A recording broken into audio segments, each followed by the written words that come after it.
Sementara itu, untuk membantu para pemudik mendapatkan informasi terkini situasi arus kendaraan di jalan lintas Timur Palembang Betung atau di sejumlah titik lain, pemerintah Kabupaten Banyuasin membuka layanan informasi melalui pantauan kamera pengawas closed circuit television CCTV C9 dan call center 112.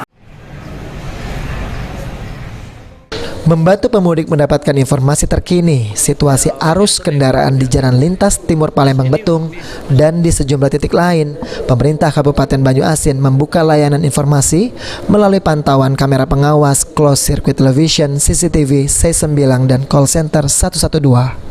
Pantauan arus kendaraan melalui ruang C9 terdapat 4 titik pantau CCTV, di antaranya di gerbang kilometer 12, Simpang Kedondong Kota Pangkalan Balai, Simpang Sungai 2 Rambutan, dan area jalan lingkar perkantoran Pemkab Banyuasin.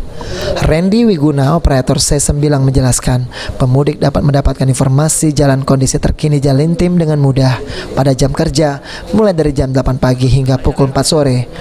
Mas Randy, jadi masyarakat bisa memantau kemacetan jalan lintas Timur Palembang Betung melalui ini ya? Bisa.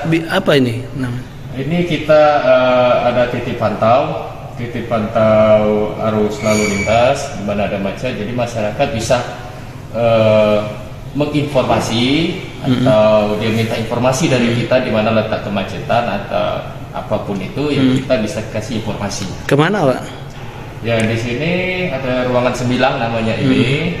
Ya, mereka juga bisa datang ke sini atau ngontak kita ke sini bisa. Oke. Ruang C9 sendiri terletak di kantor Bupati Banyuasin yang menjadi salah satu layanan dan diberikan Pemkab Banyuasin untuk para pemudik. Sulaiman Pal TV.